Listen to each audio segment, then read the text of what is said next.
Actually, again, it will be a lot of cheating as usual on my talks. And the first is that it will be mostly about geometry and not algebras probably today.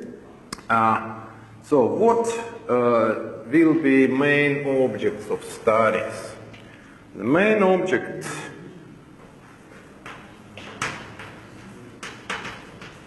and yes, it's based on our joint papers with Marta Mazocca and recently with also Volodya Rubtsov.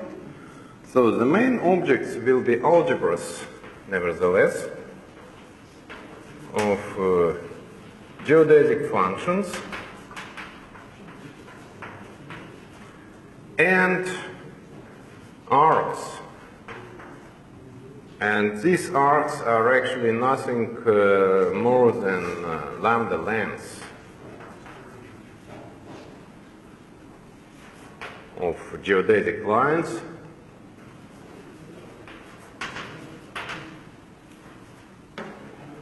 Related to Riemann surfaces, sigma g, s, n. So, and if we remember the story, how it goes on, how it went. So for centuries, people were considering G, well, G of course stands for Reginus. And for centuries, or at least 1 century, people were considering smooth surfaces. And like 30 years ago, especially after works of Kontsevich and other people, it turned out that actually studying Riemann surfaces with holes seems to be an interesting problem. So S stands for a number of holes or boundary components.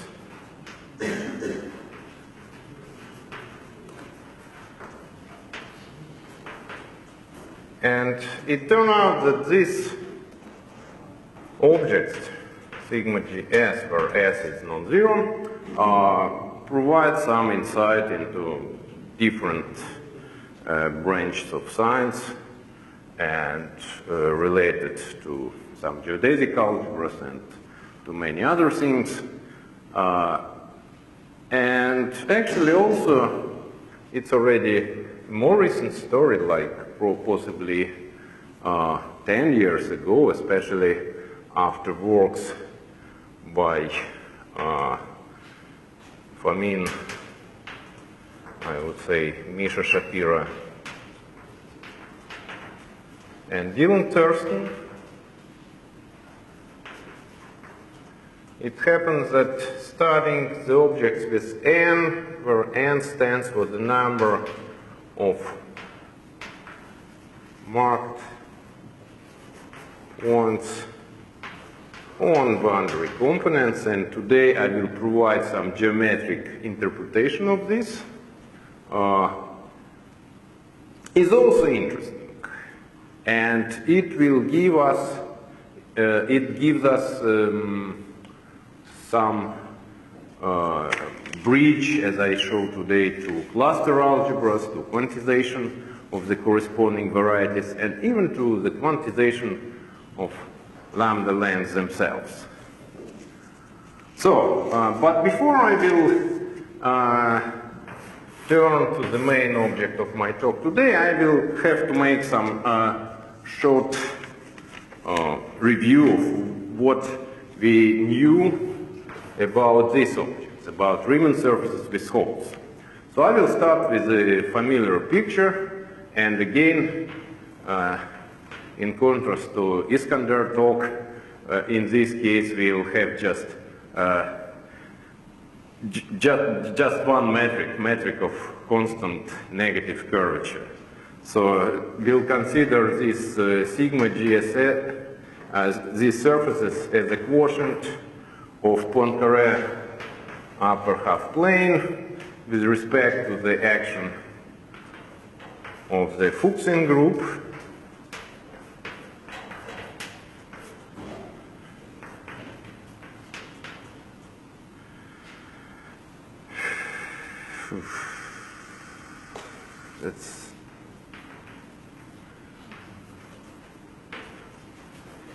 And it's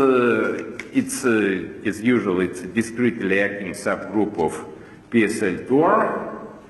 And in this case, so in for upper half plane, again recall that we have the picture of the metric.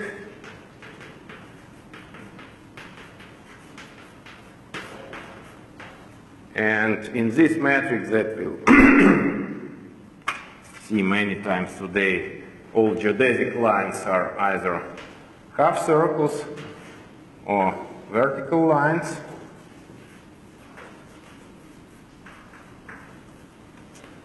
And we consider the factorization of this upper half plane under the action of the Fuchsian group that provides us with the corresponding Riemann surface, and usually with holes. So usually this surface is non-compact.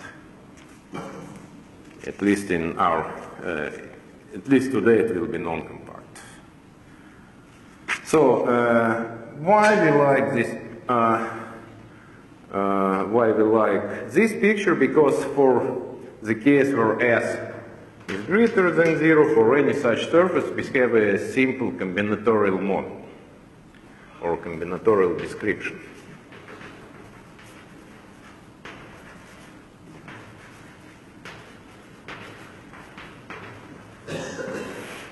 Which is based on splitting of this surface into ideal triangles.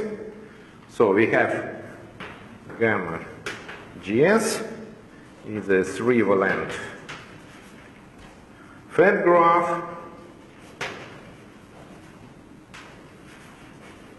which is the spine of sigma GS, and faces of this graph are correspond to holes of sigma GS, and because a graph should have at least one face, that means that we must have at least one hole. If we consider the number of edges, then this number is 6g minus 6 plus 3s, and this is basically the dimension of the corresponding Teichmüller space. And this is not just a coincidence, because we have an explicit parameterization.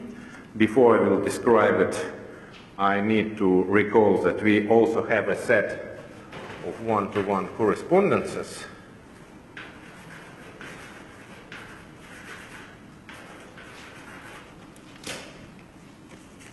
So we have conjugacy classes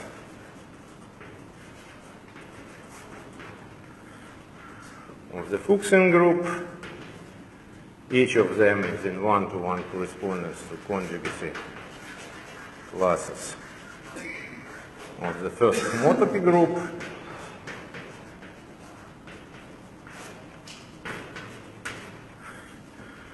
And in each this class we have exactly one closed geodesic, so we have a set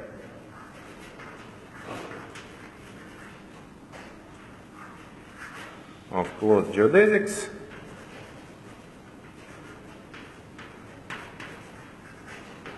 On this Riemann surface, and the last not the least, is that all these into the correspondence with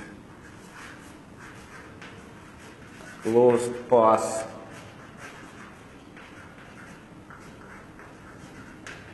on the corresponding fat graph. Okay, and to make this set of correspondences, to make a flesh and bones, we have exact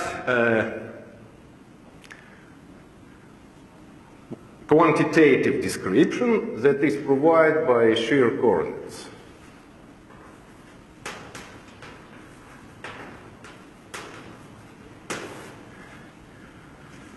So, what does it mean, shear coordinates? So let's consider just an example. So let's consider a part of this graph, and let's consider a dual ideal triangulation of the Riemann surface. So dual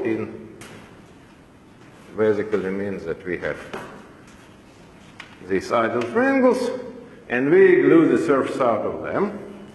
And unlike standard triangles that we can glue under the condition that the lengths of edges are the same, and then we can glue them without any tilting, here its situation is quite opposite, because it's ideal triangles in the Poincare half plane. Each side has infinite lengths.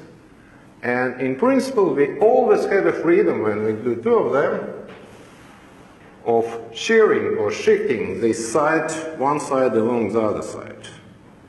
So for any gluing here in this picture, I have this freedom.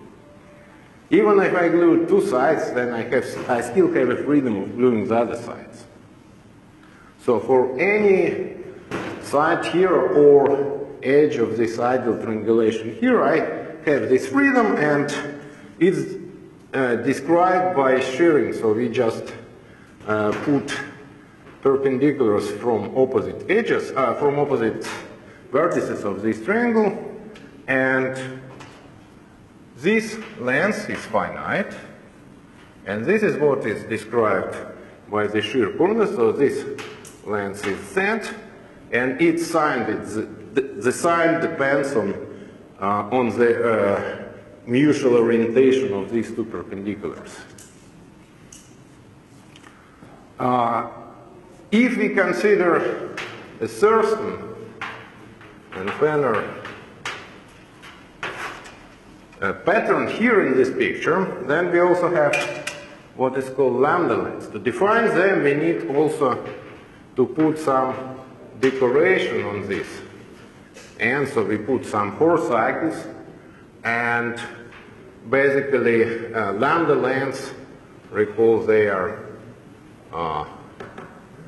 lengths, there is exponential of the half length of the corresponding arc between horocycles. Again, it's signed because horocycles may intersect. And in principle, if I have this picture with two triangles glued together, if I have this lambda length on all 4 sides of these triangles, I may say that the corresponding shear coordinates is related to this lambda length, and this is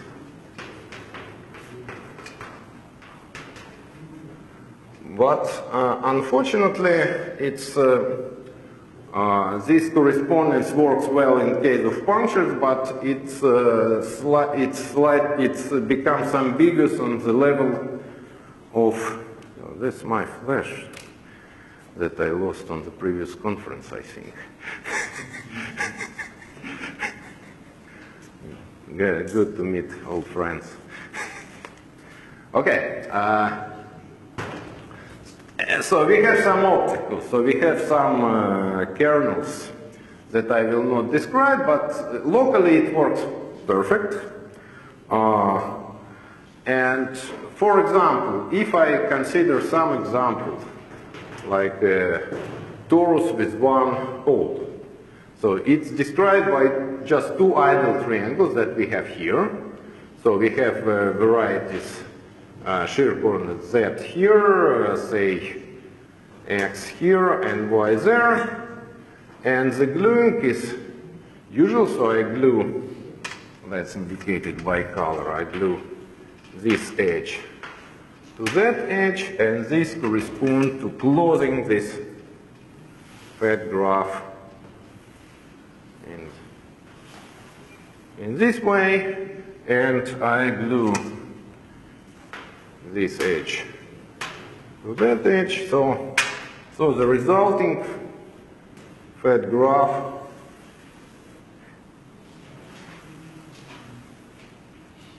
is this one, so it's easy to see that it has, if I follow edges of this graph, then I have just one boundary component because I go along all sides of these edges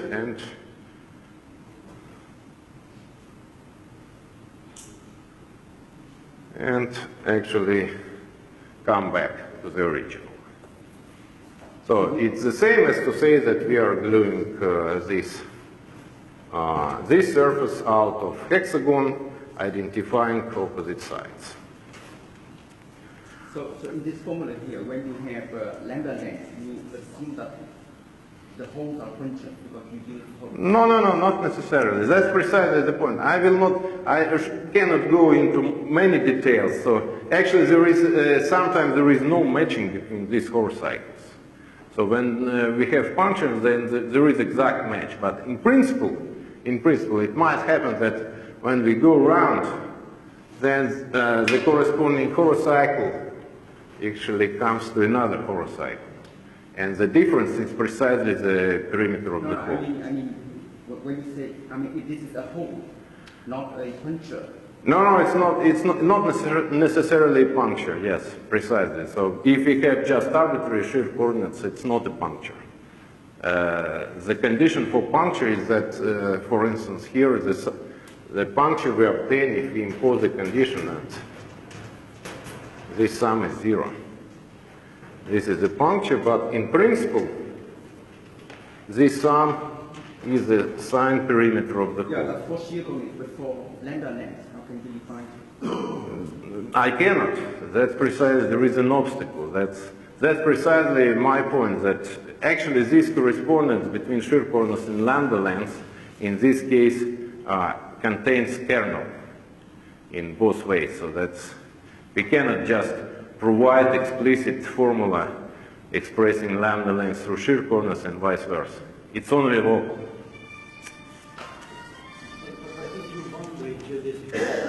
The boundary is always geodesic, yes. But no geometric picture of relating the length of the boundary to shear coordinates. No. That's really not how it happens. So if I just follow these lines, then at the end there is a mismatch. So there is no prescribed Hor cycle. So it can be, there are some discrete freedom. Yeah, but in this picture you don't have this pieces of the geodesic boundary. In this picture, well, geometrically you know that it's that these lines are just Wiens to the boundary. So, and again, that's how we can look at this. So we don't have we don't have one and forever prescribed decoration if this is not a puncture. If it's a puncture, then yes, then we have this prescribed decoration. But if it's not a puncture, then in principle we have either this Hor cycle or a Hor cycle shifted by this P, where P is actually perimeter of the hole. But again, I don't want to go into details because I will describe how to override this difficulty in the description that I'm going to present today in this case. Okay, but if I continue with this, so then we have a simple combinatorial model describing geodesic functions, because again, I use now this relation, so to each closed geodesic I have the corresponding closed path on the fat graph, and the corresponding geodesic function I obtain if I just take the product of all, I will describe 2 by 2 matrices. So now how we start with some h, so I put this xz, and this xz is a Möbius transformation map, so it's E minus Ez half. what about the sliding equivalence when we slide one vector over the other? Yes. So what about the coordinates? How do we change if we slide one coordinate to the other? Well, that's this number z. So this number z, they are actually this sliding, as here. Yes, but if we go to another presentation of the same fat graph, but with other... Well, that will be, yes, that will come. Yes, that will come next. That's an important question, right? So we have the explicit formula for the corresponding geodetic function, so we have this product of these matrices, then we come to the switch, and we should turn left or right. So for instance, here I turn right, so I put matrix of right turn.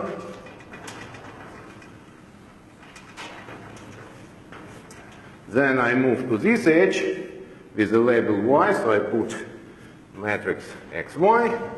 Then I come to the original, here I turn left, and I closed. So, and left turn is... And the corresponding geodetic function is given by this simple combinatorial formula.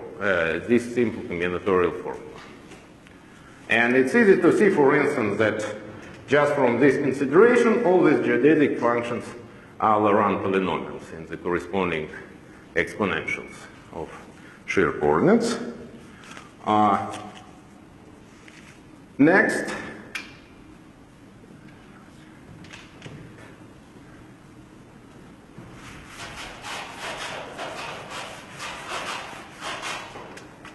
what we have also, we can postulate the Poisson brackets on the set of shear coordinates. And if I have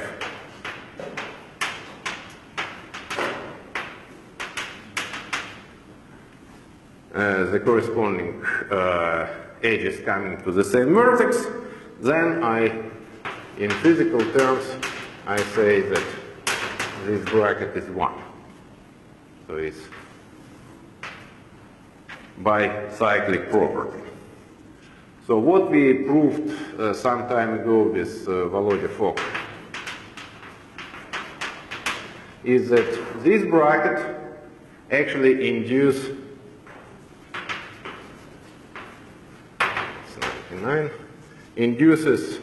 a Goldman bracket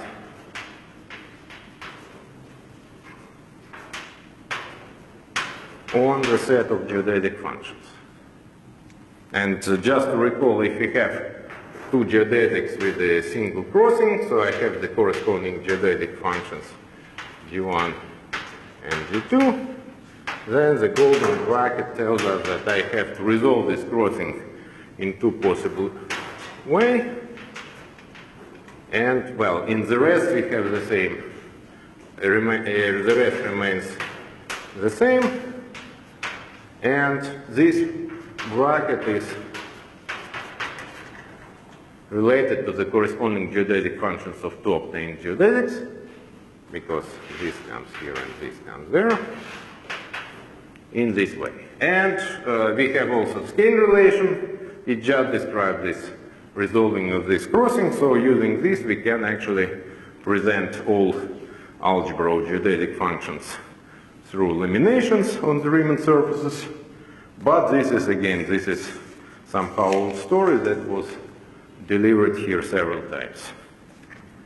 Now, that's precisely the question about what is happening if we change the triangulation, change the graph.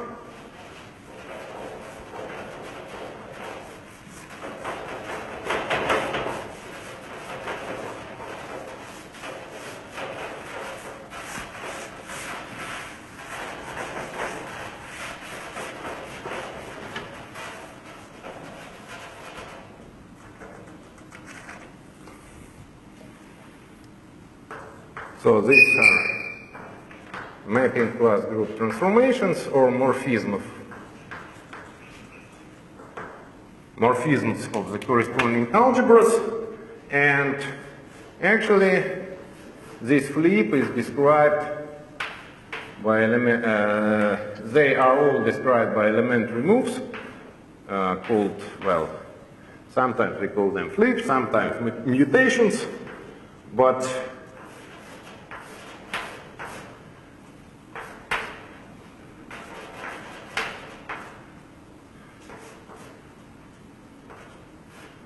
on the level of Lambdalens, they are described by the standard Ptolemy relation.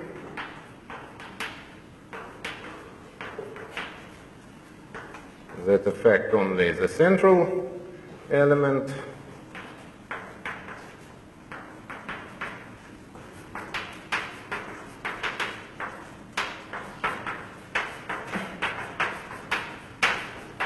And on the level of shear coordinates, we have the corresponding transformation where here is minus z, here is a plus 5z, b minus 5 minus z.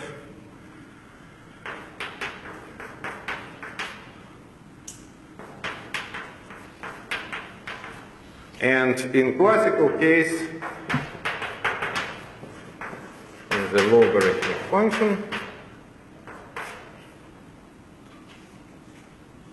And of course, because these brackets were so simple, so this system was quantized.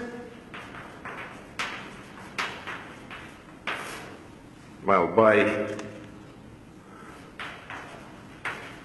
Rinat, Volodya and myself. And the quantization on the level of shear coordinates is simple, so we just replace this by the commutation relation.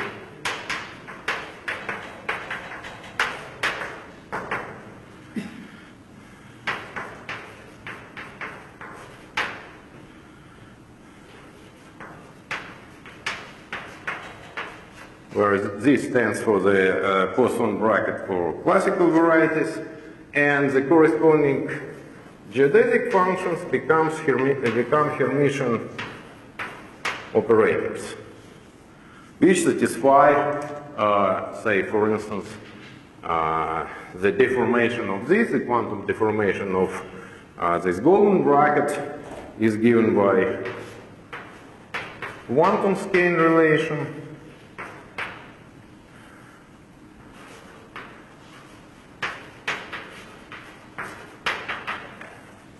That encodes both this classical skein relation and golden bracket.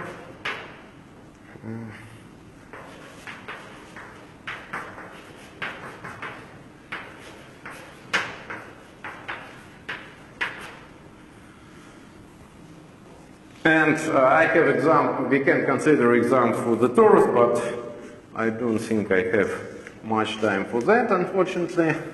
What I have to say is that the corresponding classical function becomes a quantum dilogarithm function, and I will not write, so this is due to again Rinat and Volodya. Quantum logarithm. Ah? This is quantum logarithm. Okay. Well, some people used to call it some derivative of Barnes function, but so this is also due to Rinat and Faddeev, and I'm always uncertain about year, so it probably was 95, right? 94. Or 94, yes. And what is crucial about these transformations that they satisfy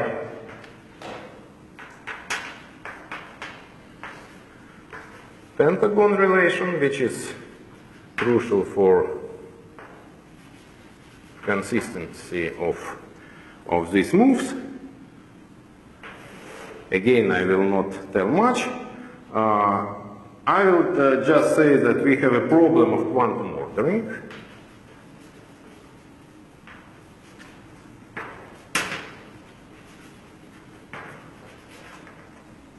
So basically we have this corresponding geodesic function that was this trace. But now it's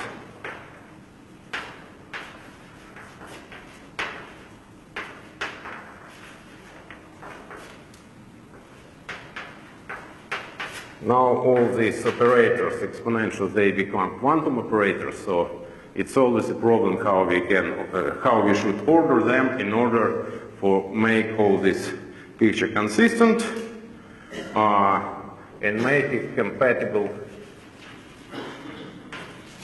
with quantum flip transformations.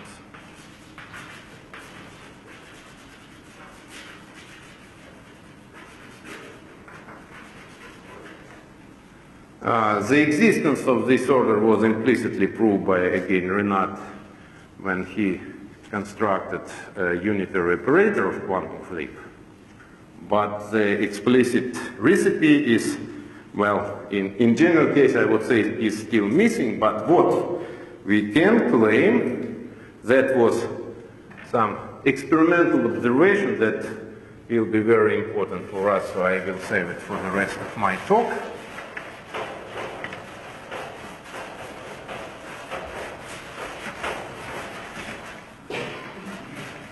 And I must say that possibly we didn't pay close attention to this fact when we derived it with Bob Penner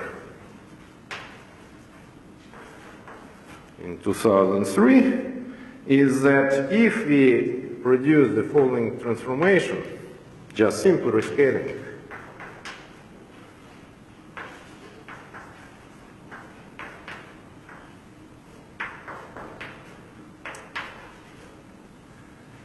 then we have explicit matrix equalities. So if I have, again, in this picture of this transformation, A, B, so this will be A prime, B prime, C prime, D prime. If now I follow the corresponding geodesic functions,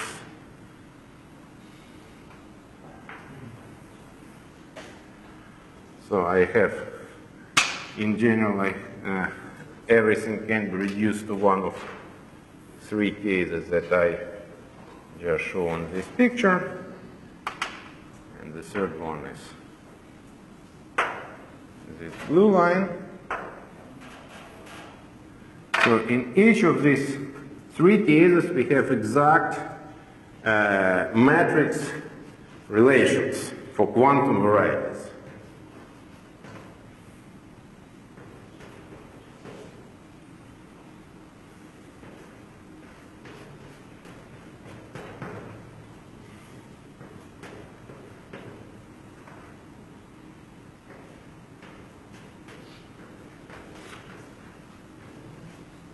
And here is x a prime, and two more, so it's x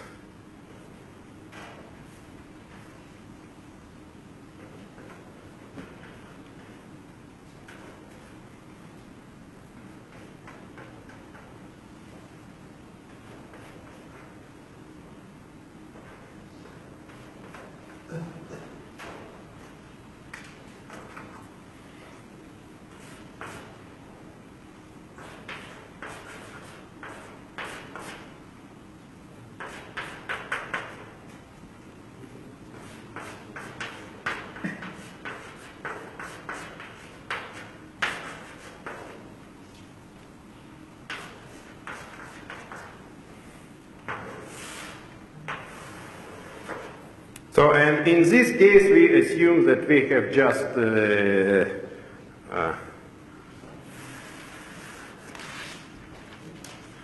a natural ordering. So, so the quantum variety stands in the same order as they appear in the matrix product.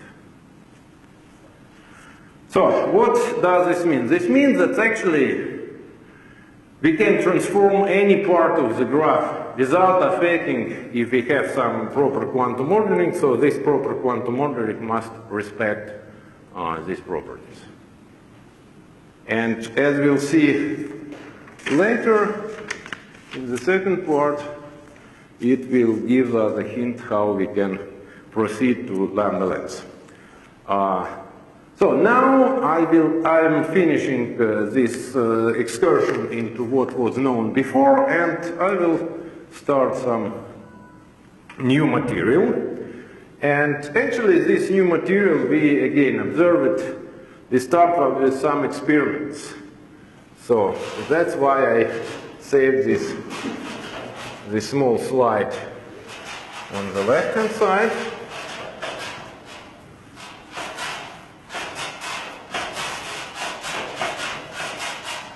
So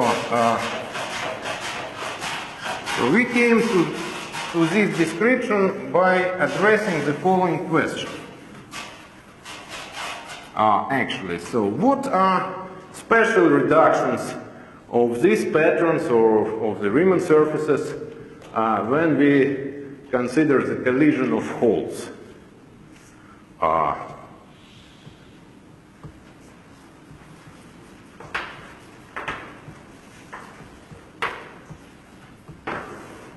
Again, it's not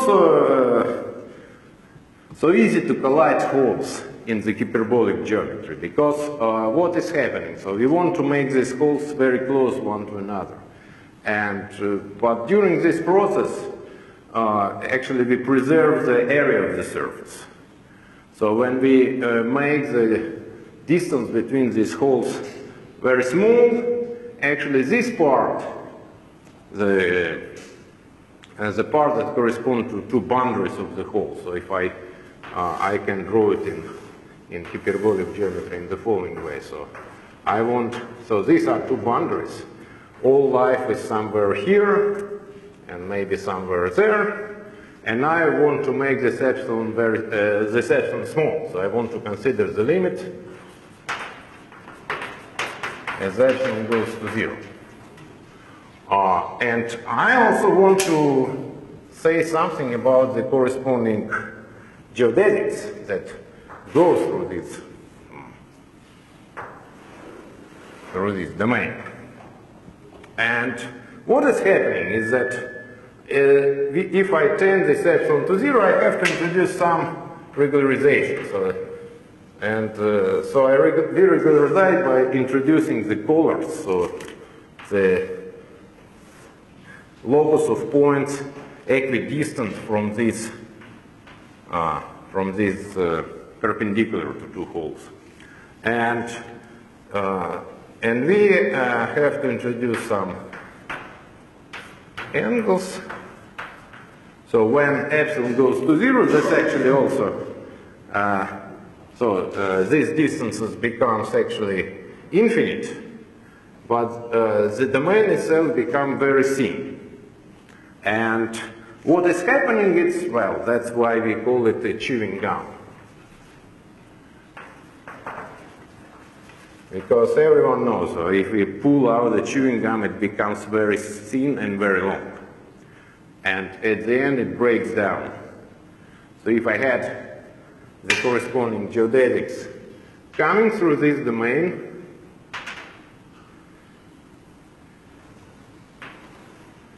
then at the end they break, and what we obtain this picture, but so we obtain a bordered cusps instead of this domain between holes. But what we have to do is this. So these lines become horocycles. So we naturally find out that as a result of this procedure, I will get a Riemann surface with what we call the bordered cusps. So bordered cusps are topologically, they are marked points on the boundary, but geometrically they are just cusps on the boundary with actually borders that comes from this. And actually it happens that, again, I probably skip some parts, so if I consider, for instance, two geodesics that were intersecting, so I collide these two holes, and I had two geodesics that were passing through this domain, and let's make them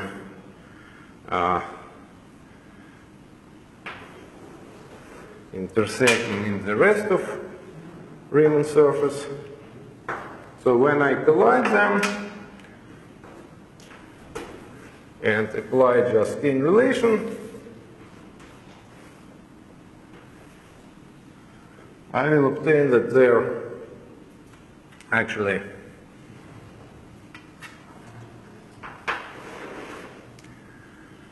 so this becomes this, and the other one becomes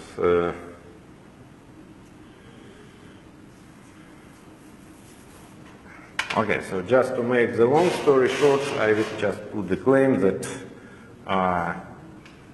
when we have the limit as epsilon goes to 0 of GA, this becomes lambda A. And lambda is actually nothing but just the Lambdalens. So that's what we see from here. So because this is precisely, so we have two Horo cycles based on infinite, on the points on the absolute. And this, the limit of this geodesic function becomes the Lambdalens. But now interesting question, okay. But what is happening with the shear coordinate description? And with shear coordinate, it happens that now we have, instead of gamma GS, we have gamma GSN. And this is a fat graph.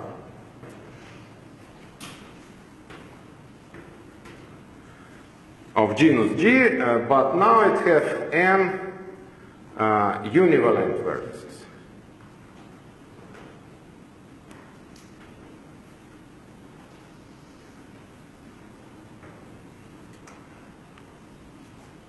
So to each this bordered cusp, we set into the correspondence some univalent vertex.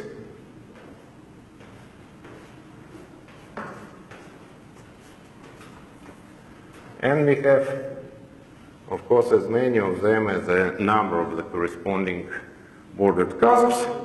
So if I have a corresponding Lambdalens that starts and terminate in another bordered cusp, then the corresponding Lambdalen is given by, again, explicit formula.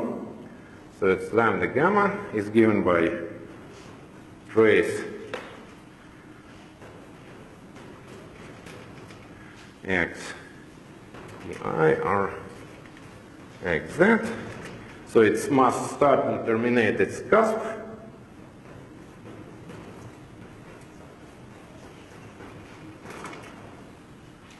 And these matrices XP are precisely the same matrices as, so they have exactly the same form as the standard Möbius matrix. And K is a special matrix of this form. So basically it's the same as to say, so it was, this construction appeared before in the literature in Musiker,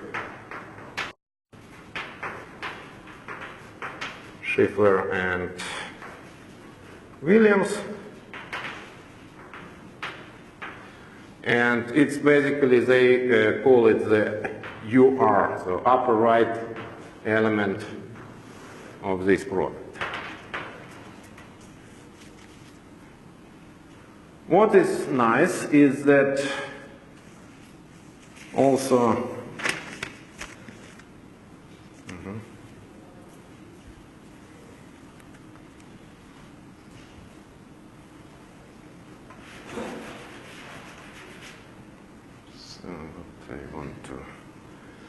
to leave, so possibly I remove this.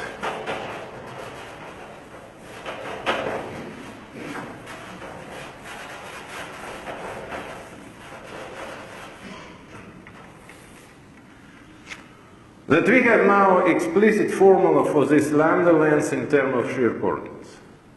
But for which Lambdalens? Now, it's not exactly all Lambdalens that we had before. Because now we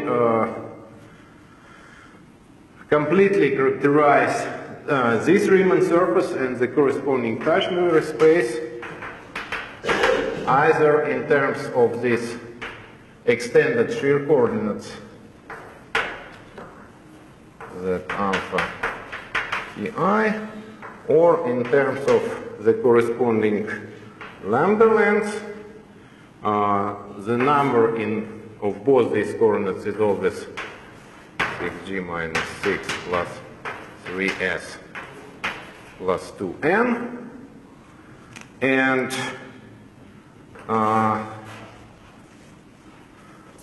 all these Lambdalens are based on these bordered cusps.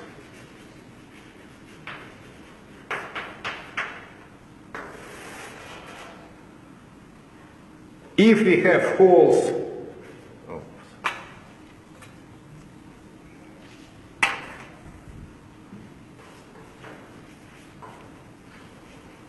all holes without bordered cusps must be in monodromes.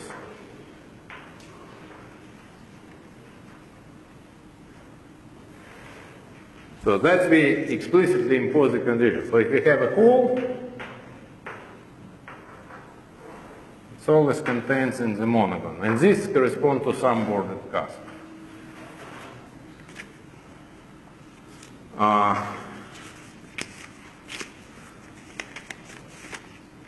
Okay, so now my claim or our claim is that the corresponding Lambdalens are nothing but cluster variables.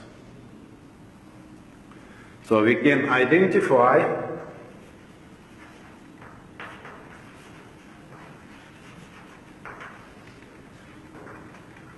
set of Lambdalens with a seed of a quantum cluster.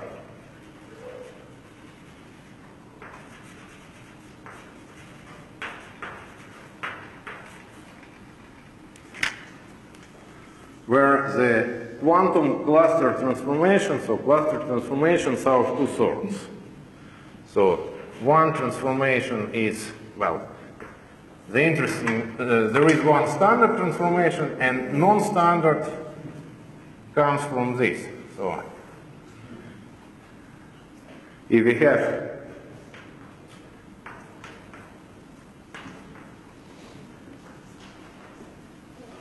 if I have this monodrome, then it's unavoidably is contained in a bigram like here. And the corresponding cluster varieties, it's a nice, where omega I will describe it in a second. So the corresponding cluster varieties is a nice exercise in hyperbolic geometry. Are related, but what we called with Misha Shapiro generalized cluster transformation.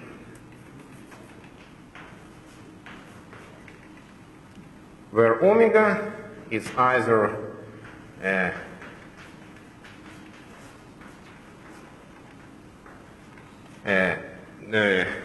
double hyperbolic cosine of a perimeter of this hole, or it even can be some orbifold point.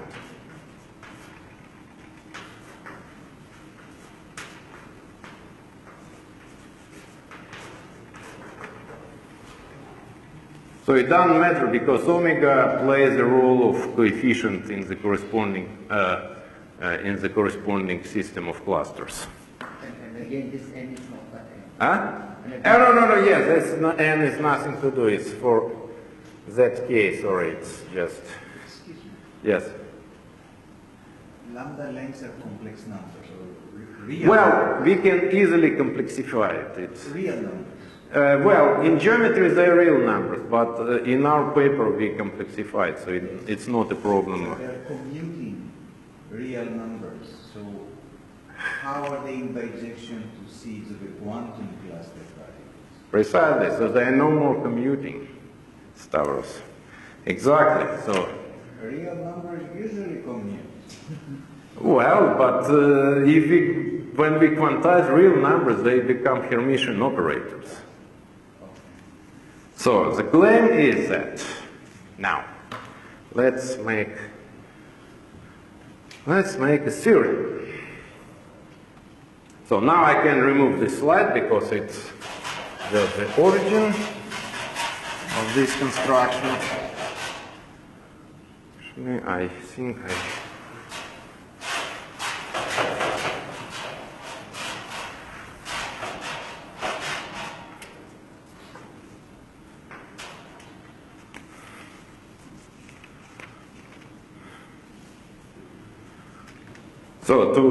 and I also want to, of course, we have another standard mutation.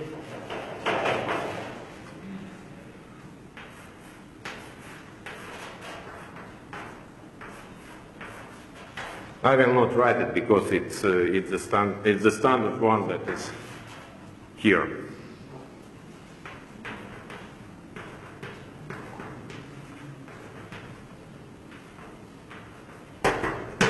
These are the same.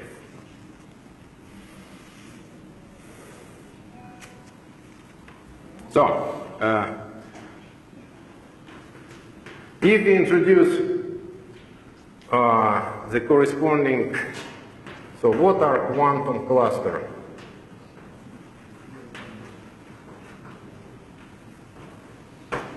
First I have to say what are quantum extended shear coordinates, but they are basically the same as before. So I just say that if I don't make any distinction between these coordinates that correspond to penny edges and all others, I just have the standard commutation relations, like in this case, for instance, for this vertex it will be pjz. So that y equal ypj equal 2pi I h bar.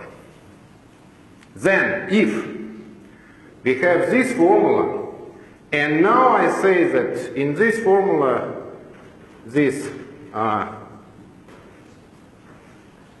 quantum ordering is just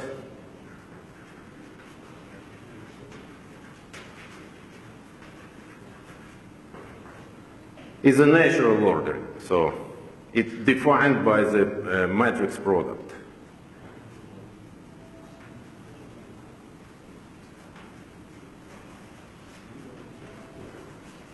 Then obviously, because of this theorem, these products are covariant under flips of all sorts, so it's easy to check that they are also survive under this transformation. That I will not just produce it. It's given, and now we have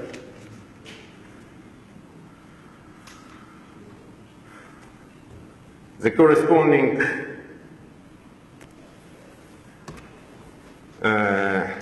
commutation relations between lambda varieties in every seat are described by the following formula.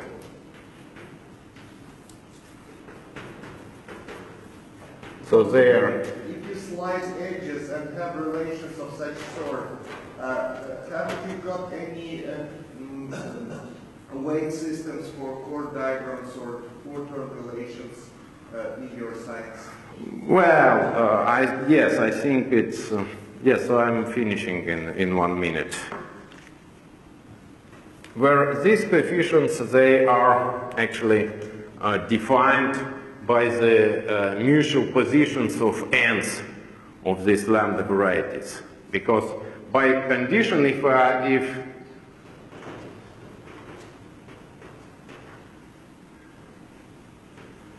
these lambdas correspond to varieties in the same seeds, the corresponding arcs have no intersections inside the surface, and everything is defined by their order in coming into the corresponding bordered cusps. Because now we have a linear ordering of coming into these cusps because it has boundaries. So this C alpha beta is actually defined by, is actually a sum over ij equal 1, 2, so they are ends of the corresponding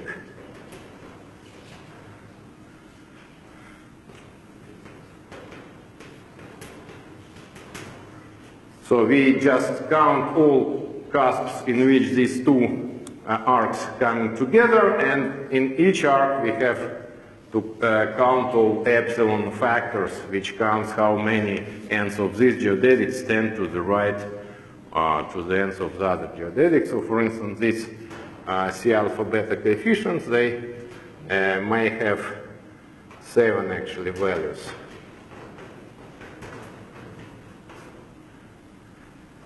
In general. And okay, just to complete, that I have no time, but actually on the basis of this consideration, we can also produce quantum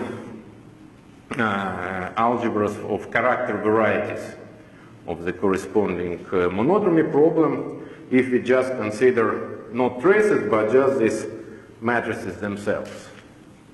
So and then it's possible to prove that the corresponding quantities SL2R or SL2C matrices satisfy analogs of quantum reflection equations. Okay, so I have to finish. Thank you for your attention. Thank you.